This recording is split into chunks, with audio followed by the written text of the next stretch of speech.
Welcome to part one of the Recovering from Trauma series. In this module, Petrea King and Georgie Somerset discuss children and trauma. What are the impacts on children and the practical ways you can help them to recover from that trauma?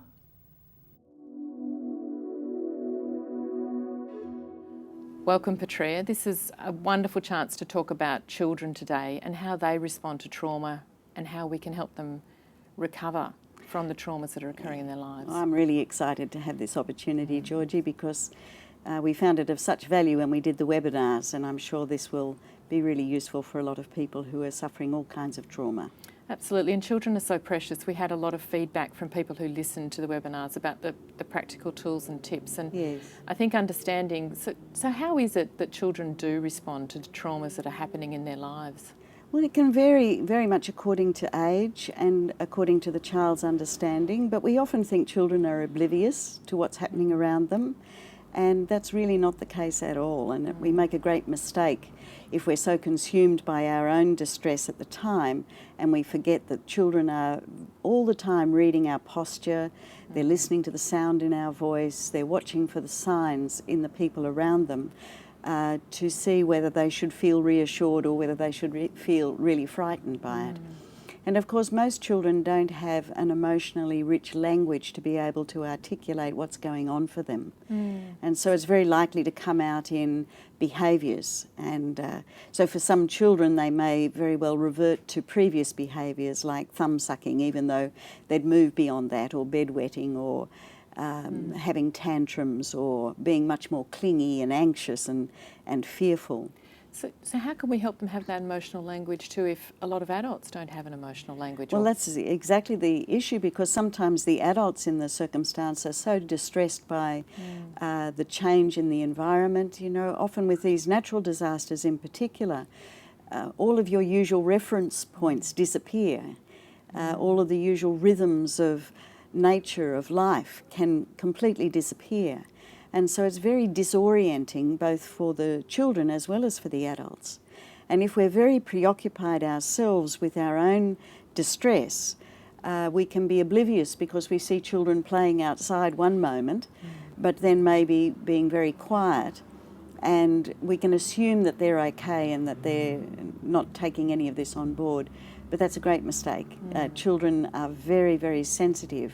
They're also very good at overhearing conversations, yes. but not very good at putting them together. Right, so they hear bits, but that doesn't quite make sense to them, or they don't have that frame of reference to interpret it. That's right. So they're fabulous at overhearing conversations. They're fabulous at noticing when a conversation stops when they walk into the room.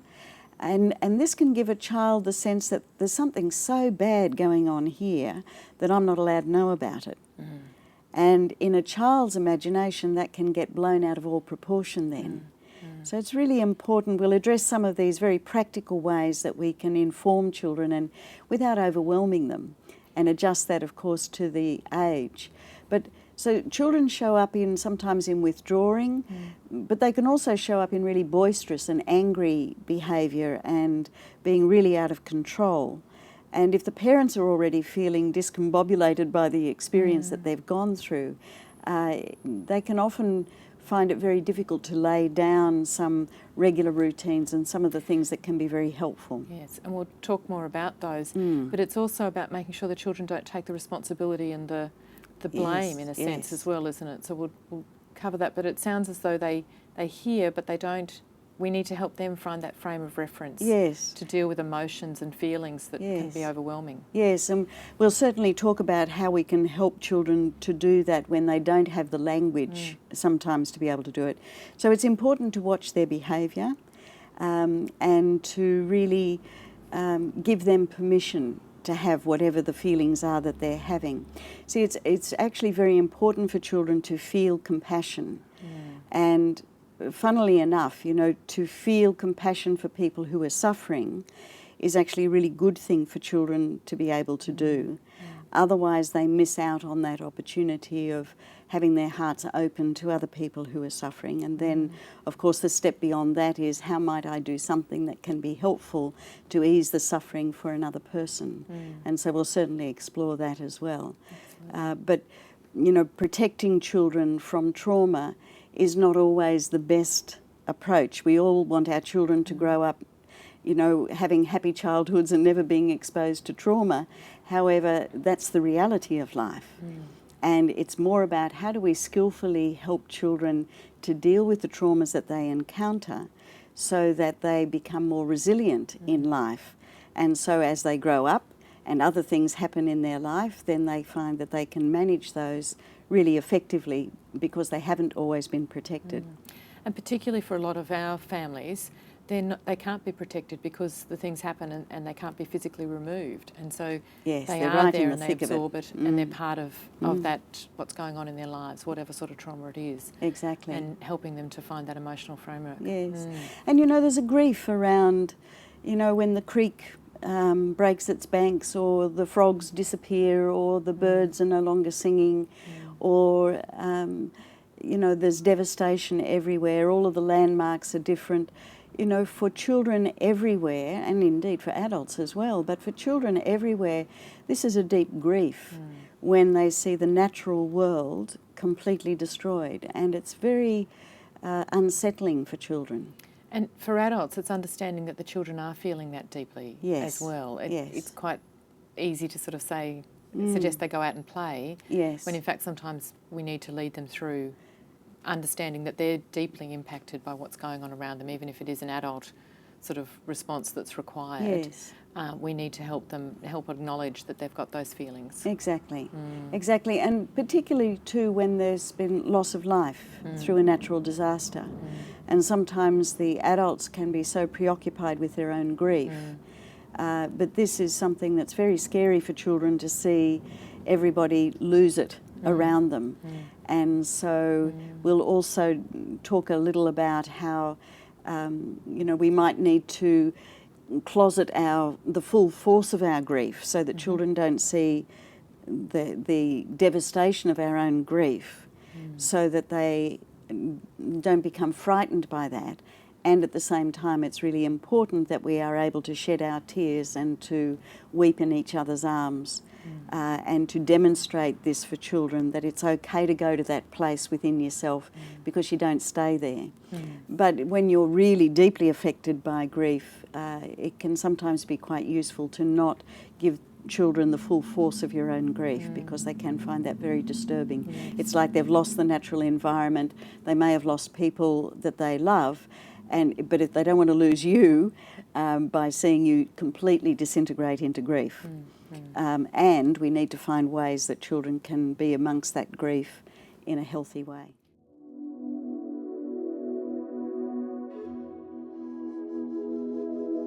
So Petrea, talking about children and how they cope with the natural disasters and trauma in their lives, what are some of the really practical tips and tools and techniques that we can implement as parents and carers and grandparents in their lives? Well, children need to be informed about what has happened according to their age, what's being done about what's happened. They don't need to know what might happen, what could happen, what probably won't happen. So we don't want to fill them up with all of the fears of what could happen in the future. So they need to know what's happened and what's being done about what's happened, and according to their particular age. Now, in some circumstances, this is very challenging, with earthquakes, for instance, where there are many aftershocks, and there's that constant stress of, is something else going to happen, or is this another serious thing? So it's very easy for the parent to, or the people, the adults around the child, to pass on that fear to children. So it's very challenging, some of these issues. So I'm not pretending to make them simple. But they need to know what's happened and all of the things that are coming into place to help the situation. So what's being done by emergency services, what we're doing within our own family, or whatever. It's also useful for children to know that it's okay to feel anything. It's what we do with the feeling that really matters. Okay. And so we can have agreements that we don't hurt ourselves, we don't hurt each other, we don't hurt property. But it's okay to feel anger, and it's okay to feel really sad. And you might want to talk about where you feel that yourself in your body. So you can say, I feel my heart's hurting, I feel so much sadness, or I have this really sick feeling in my tummy, or where do you feel it in your body? So that you actually help children to find a language to describe the feelings that they're experiencing and where they're experiencing those in their body. That increases their emotional awareness. And for very young children, you can even use pictures of animals, for instance, to describe, which animal do you feel like? And so you could cut out a whole range of different animals with different expressions on their faces. And, there's many on the internet too for this. And sometimes a child can say, oh yes, I feel like that monkey looks, whereas they can't exactly describe the feeling themselves. So some of these things can be very helpful for children just to find a language. And especially for very small children who don't have the words or the vocabulary to explain what's going on in their mind and their heart at the time. Exactly. And it's for adults as well. I mean, a lot of us don't have that language. So in a That's sense, right. It helps us to realise that some days we feel like lions and other days we don't. Exactly. It's all about finding that language, a common language. Well, most of us didn't grow up in families that gave us a lot of emotional literacy. And it's often these unexpected, unthinkable, unimaginable events that happen in life that deeply confront us with our feelings, and perhaps for children with feelings that they've never experienced before. And so parents can be struggling to articulate what it is, or even to name what it is that they're feeling. And that's why this experience can be so useful if we can give children a language as early as possible, preferably before a trauma, so that they have an emotional literacy to be able to express whatever it is that they are feeling. And how important is it for us to have some sort of routine and some structure around their lives while we're dealing with all these feelings, to have... I mean, it's very hard to return to normality if you've lost so much, and even if you've lost, and particularly if you've lost somebody. Yes. But how important is that for children? Oh, it's very important. And, when you're disrupted from your natural environment, from perhaps your home, maybe you're sleeping in accommodation that's completely unfamiliar, if there can be any routines that can be instituted, that bedtime is at a particular time, we brush our teeth at a particular time, if the children can eat food that they're familiar with eating, so that not everything changes in their life. So when children have lost so much around them, having some very clear boundaries and some very clear routines is very important. And having playtime, because children express a lot of what they're feeling through their playtime. And whether that's playing with other children, if at all possible, or playing with crayons and paper, so that anything that moves the energy of what they're feeling from within their bodies, which is often very overwhelming for children, to find an avenue so that that can be expressed outwardly is really helpful. So sometimes moving to music, or using artwork, or sand tray, whatever it might be, something that gives children an avenue to express themselves. We can also help them by articulating ourselves, so that if we say, I feel really sad, and on a scale of 0 to 10, I think I'm about a 7, and I think I need a big hug. Or I feel like I'm a 4, and I think I'm going to go for a walk outside and just do some deep breathing. Or I'm a 10, which means I'm really conveying to you that I'm feeling very distressed about this. And if we can scale it in that way, it may very well help children too to recognise in time that when they're feeling a 3, that they've got a solution that will work for when they're 3 on the Suki scale. And when they're a 7 on the Suki scale, they might need to come and have a big hug. And when they're a 10, then maybe a really big cry. And helping children just to talk about that is already less frightening, because it's something that we can articulate and discuss.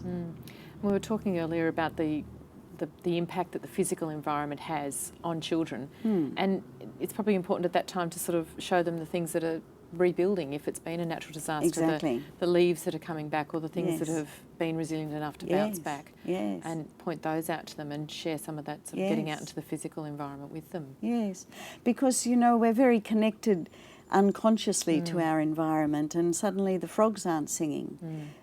Suddenly what was green and abundant and beautiful has disappeared. And so to celebrate those things when they come back, you know, that the river's receding, or that the frogs are back, or I saw a wren this morning, or whatever it might be, that we can notice that the natural environment, and sometimes referring to things that are beyond the immediate environment, you know, that the moon is still in the same place in the sky, that the sun's still coming up in the same place in the sky, that the stars are still all twinkling. Yeah. It's finding those little joys in the everyday and being thankful for those to help them. You know, it's really a lifelong skill, isn't it? If we can help our children to have some emotional language, understand their feelings, but then also to be thankful for the really small things, that the sun is rising, and the moon is there, that they've got something to hold on to when they're adults as well. Sometimes too, creating as a project for the family a gratitude book, or writing it up on a whiteboard, or over a meal every day. You know, if we can each think of 5 things for which to be grateful. And it was, I heard a frog this morning, or I've got a bed, I feel warm and I've got shelter, I've got food on the table, so that we cultivate this attitude of looking for what is working rather than just focusing on what we've lost. And we need to acknowledge what we've lost and feel sad about it and express that. But it's also helpful then to turn the attention to what it is that we have that we can be grateful for. We have all these people who are sending us love, and people who are helping us to clean up and to re-establish some normality into our lives. So cultivating that sense of gratitude for what is as well. So in terms of some of the practical tools that we can use with them, and how to move through their feelings and understand that there's a scale around those feelings, what are some of the other things that we can utilise as parents and caregivers? Well, one of those is what we call the star exercise. Why don't I demonstrate the star exercise so that people know what we're talking about? If you ask a child to stand with their legs apart and one hand up towards the sky, or towards the stars, or towards the sun or the moon, whatever's out at the time, and the other hand facing down, and then you ask the child to close their eyes and to imagine that all of the energy of the universe, the energy of the sun, the energy of the stars, the moon, is flowing in through their right palm. And it's like a light that flows in through their right palm. It washes right through the body, and that it dissolves any negativity, any upset, any pain, any anguish, dissolves that out of the body through the left hand, and that's like lightning bolts that flow from the left palm down into the earth, because the earth can receive it all. And that way we're drawing on a positive energy, allowing it to wash through the whole of the body and flow out through the left palm down into the earth. And it gives children a very practical way in which they can transform some of the energy that they might be feeling in their body. And Petrea, it's a great chance for parents and caregivers to actually do that with the children and stop for a moment as well. Exactly. Which gives them a chance to stop and breathe and be with the child and in the moment. Well, the mind's forever preoccupied with things in the future, or it's chewing over things from the past. So these little rituals just bring us back to the moment. So doing it with the child is a really useful thing to do. And we can just simply remember to breathe and to remind children about their breathing, because oftentimes when we're stressed, our breathing is all happening in the upper part of our body. And yet when you're really relaxed, if you think about an animal when it sleeps, or a baby when it's asleep, it's the abdomen that rises and falls. So just reminding children and yourself to bring the breath right down into the abdomen rather than having it up here in a more restricted way. And something you can do anywhere. It doesn't matter what's happened around you. Exactly. It can be, you know, in the middle of a crowded room, and you can sit with the child and help them to breathe deeply, and just to slow the nerve sort of system down as well. Exactly. And when you do this, it's really the essence of meditation. You know, it's bringing a person back to the moment, so that we begin to live much more mindfully of the present moment instead of the chaos that often happens in the mind. And, you know, when people are upset, we often say to them, come to your senses. And we say that for a really good reason, and that's because your body is always in the present moment. It's never in the future, and it's never in the past. And so teaching children, just be aware of the shape of your body, the weight of your body. Feel the chairs supporting your body, the floor beneath your feet, the touch of your clothing, the air against your skin, all of the sounds within and outside of the space that you're in. And let your listening run right out until you hear the sun shining. And you see, immediately it brings the mind to rest, and it takes it away from the distress of feelings or the chaos that might be going on in a person's mind. So building that little ritual of coming to your senses, it's my most consistent spiritual practice throughout the day, is simply to come to my senses over and over again. And there's a real physiological benefit in that, isn't Enormously there? In terms of, so. for the children, what we don't realise is the physiological impact on their body of Exactly. this worry and concern and Exactly. unknown. The cortisol levels immediately drop. The adrenaline in our body immediately drops. The processes in our body, the balance between our sympathetic, parasympathetic nervous system, all comes back into balance the moment that we bring ourselves to rest. So it's useful to teach this to our children because it reminds us to do it at the same time. I was thinking exactly that, and the feelings that we might think are only in our mind actually have a huge impact on how our our physical body body. and Exactly. the wellness or otherwise of our Yes. body. And as we need our children to be well and we need to be well Yes. when we're trying to respond to these sorts of things and, Yes. and recover, Yeah. it's really important to remember that link, isn't it? Yes. Some of those daily rituals that you can build in, and it might be that you create in your home a sacred space where you light a candle every day, or where you keep some fresh flowers, or you keep some drawings from the children, so that this gradually becomes a sacred space that quietens us down just thinking about it. And a chance for the children to maybe come and pick the flowers with you. Yes. Or to choose the vase or Yes. to light the candles. Yes. And just be with it. All children are pyromaniacs, you know, Absolutely.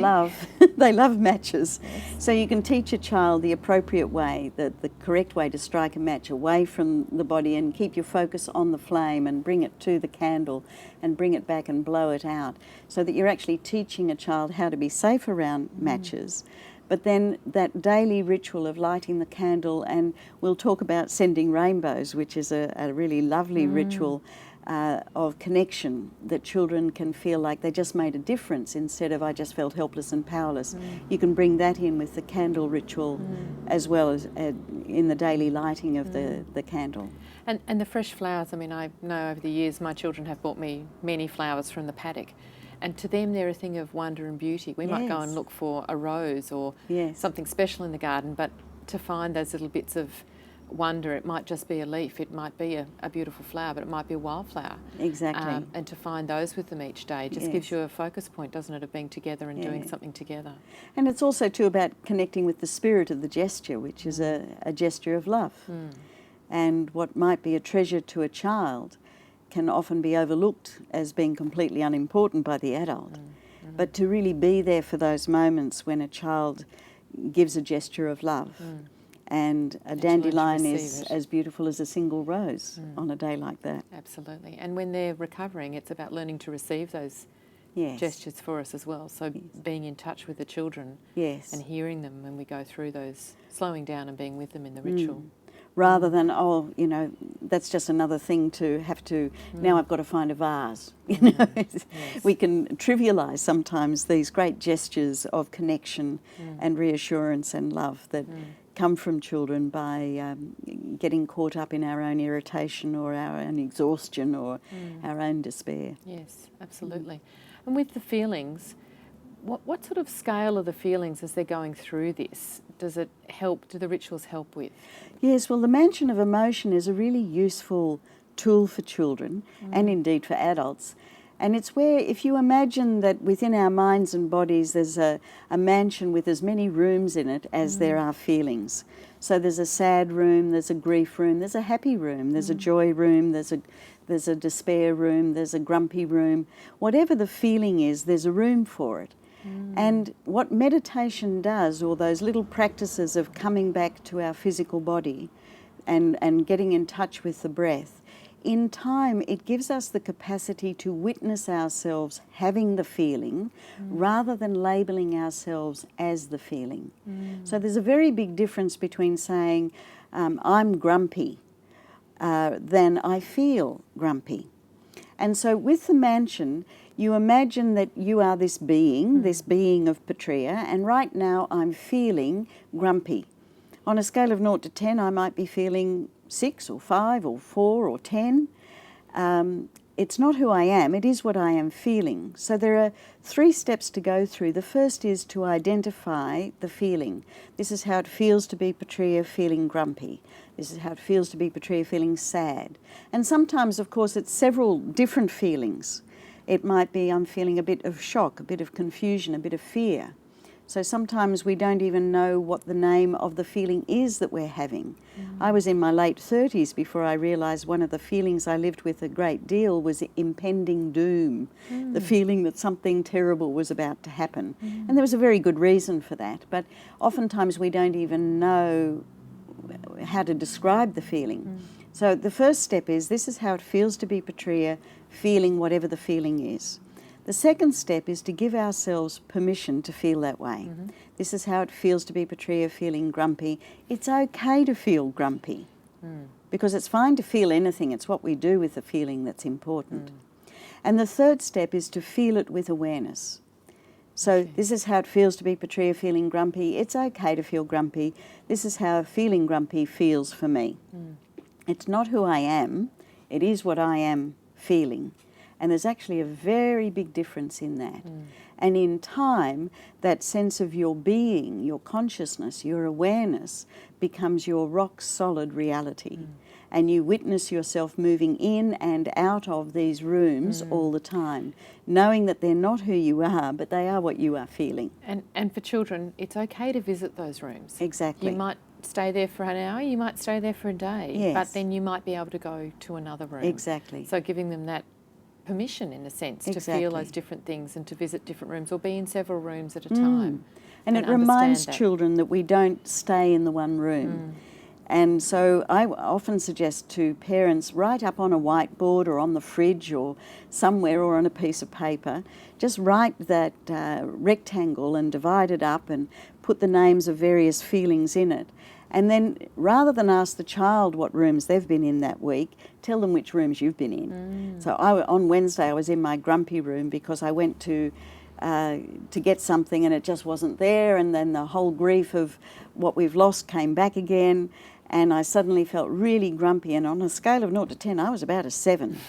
I was seriously grumpy. What rooms have you been in this week?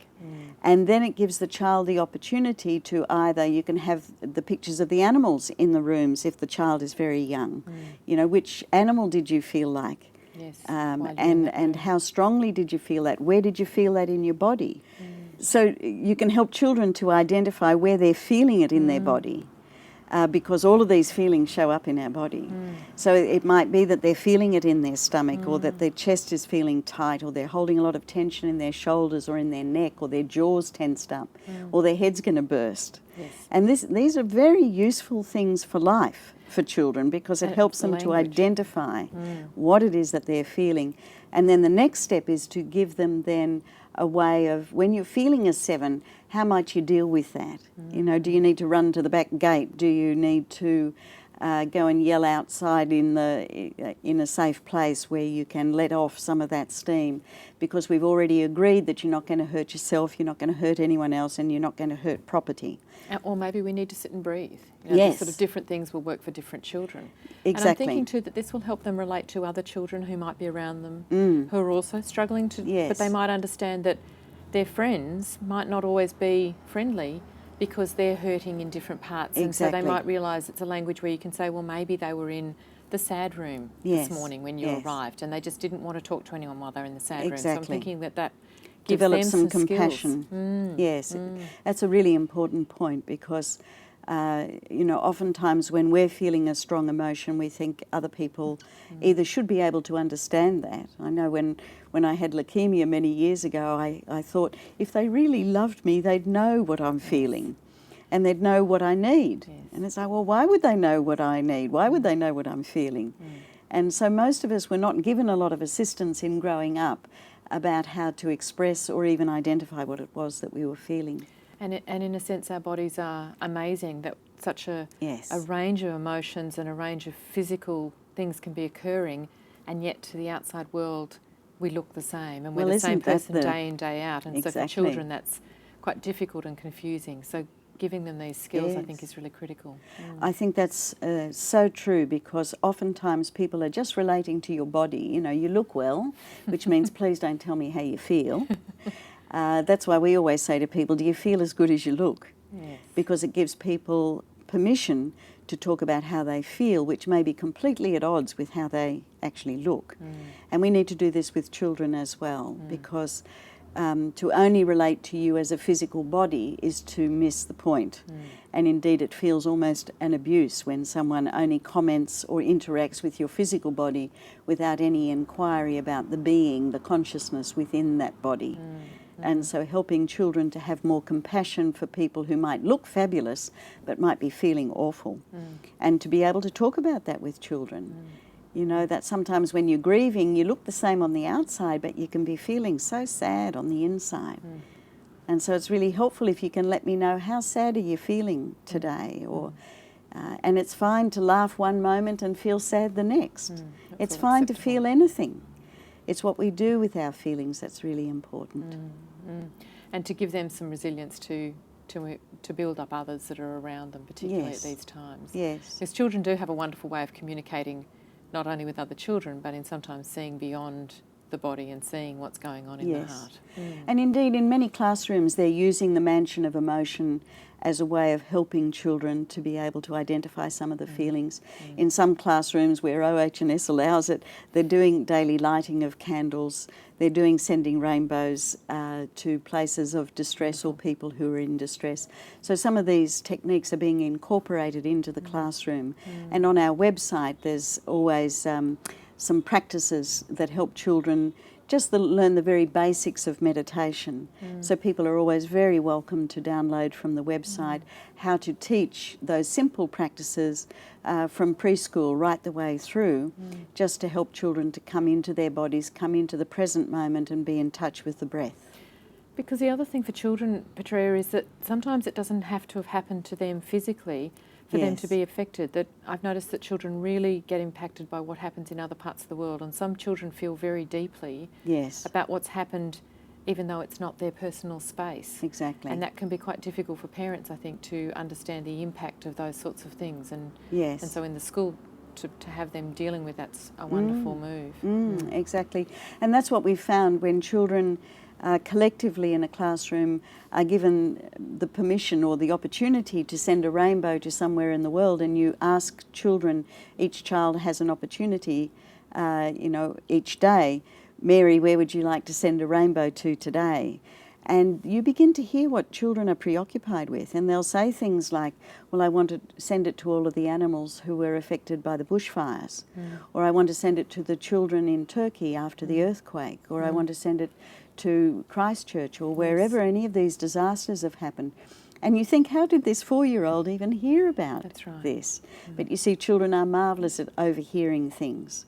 And Christchurch, where's that in a child's mind? It could be next door, for all they know. Because it was in their living room. Exactly, it And- was and right they in. saw it. Exactly.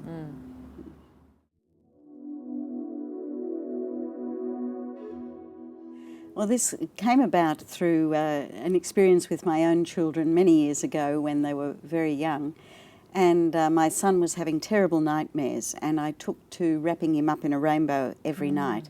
And we have these rainbow ribbons that often serve as a reminder to children about the loving connection that can exist between us when we're having a hard time. And, you know, the rainbow is such a beautiful image for children, and such an easy image for children to grasp. So what I did with my children when they were very young was I would tell them that I'm going to wrap you up in a rainbow before you go to sleep at night. And so I would run my hand from the top of their head to the tips of their toes and get them to imagine really, really strongly, I'm wrapping you up in a cloud of red, the colour of tomatoes and fire engines and strawberries. And you ask the child if they can see the colour, and children can always imagine the colour. And now I'm wrapping you up in a cloud of orange, the colour of nasturtiums and oranges, and yellow, the colour of daffodil and sunshine. So you use whatever is relevant for the child. Sometimes they have a favourite toy or a favourite thing of that colour. And you can make this as short or as long depending upon the age of the child. So you go through the 7 colours of the rainbow, running your hand from the top of their head to the tips of their toes the whole time, wrapping them up in all of the different colours through yellow and green and blue and indigo and violet. And then you put your hand on the heart of the child and get them to imagine really strongly a rainbow that starts in their heart and comes out through the air and connects with your heart. And you tell the child, this will keep us connected all through the night. I used to do a prayer with my children of, I wrap you in a rainbow of light to care for you all through the night. Your guardian angel watches from above and showers you with her great love. And then they could send a rainbow from their heart back to their father, who wasn't with them at the time. They could send a rainbow from their heart back to their grandparents. They could send a rainbow to anyone or any place or anything that they wanted to feel a sense of connection with. And they could send all their love and blessings across the rainbow to that person or that place. And my son went from having 15 nightmares a night to having 2 to having none. It is the most wonderful ritual for stopping separation anxiety, wherever there's separation through divorce or distance or death. It's a lovely way for children to remain connected to people that they care about when they're physically separated from them. And gets them to focus on the now as well, thinking about the colours. Yes. And there isn't a child, I don't think, that isn't captured by the image of a rainbow. I don't think there's an adult that isn't. Exactly. So it's about, and the whole concept of the rainbows emerging from the storm clouds. It's something that gives hope. Exactly. And allows them to have that connection. And during the day as well, that when they go off to school or when you go to work, to be able to send a rainbow heart. Many children love keeping these, either wearing them. Oftentimes when I've been counselling people when they've felt suicidal or whatever, I'll keep a rainbow ribbon on and they keep one just as a reminder that I'm keeping them in my heart, I'm keeping them in my meditations so that they don't feel so alone in their experience. And these hearts come with a little bookmark, and it has a little meditation on the back of every day whenever you come into my heart, I imagine that I'm under one end of the rainbow and I breathe in all the colours. I imagine them gathering in my heart. I bless them with my love. I send the other end of the rainbow to you and I see you bathed in the light and peace of the rainbow. I send all my love and blessings across the rainbow to you. I hope you can feel the blessing of its presence. And it just helps people who might be feeling lonesome or people who are feeling frightened or feeling that they're going through a very difficult time.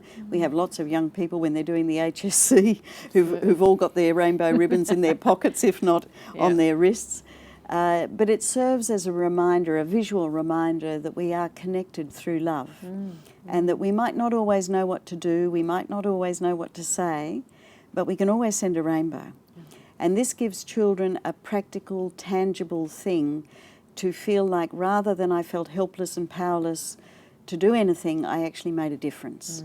So if you're in the car and there's a car accident, you can all imagine we're all under one end of the rainbow. Let's breathe in the colours, imagine them gathering in our hearts, bless them with our love, send them to the accident, see that bathed in the light and peace of the rainbow so that whatever needs to get done gets done quietly and efficiently. And it gives children that purpose that they can actually do something. And rather than I just went into feeling helpless and powerless again. And so these are always available from our website, and also the rainbow ritual about wrapping children up in a rainbow is also always available as a free download from our website. I also wrote it into a children's book, the first one, You, Me and the Rainbow, about a little girl who gets wrapped up in a rainbow every night, and she's always looking for the pot of gold at the end of the rainbow, and she realises she is her mother's pot of gold and that she can send rainbows to other people. And then there are 2 other books that build on the concept so that one of them's about not judging others, and the other is about using the rainbow in a whole variety of situations where children often can feel helpless and powerless. It's giving them those tools for life where even as adults we need rainbows, and giving the children a chance to respond and recover. It's also on a little CD for children that has 4 short practices on it, really short practices, one about getting ready for the day, one about feeling gratitude for what you have in your life, one to help you settle down when you're feeling sooky or upset, and another one to talk children off to sleep so that they settle into the wings of their rainbow angel and they breathe in all the colours and they're always asleep by the end of it. Gorgeous. So Petrea, we've covered a lot of ground today about helping children to recover from trauma and traumas in their life. It'd be useful, I think, to go back for the people with us that to look as parents, grandparents, people in the community who deal with children, carers. What are the key things we need to do that can help, speed up that process of recovery and make children understand what's happening to them at this time? Well, I think to normalise whatever the child's experience is important, but there are three major areas, and those are around the routines that we might have, the rituals we could incorporate, and how children are going to express what it is that they're feeling. So if we look at the routines, I would suggest turn off the television, turn off the radio, and don't have those images or those stories as a background constantly in a child's life.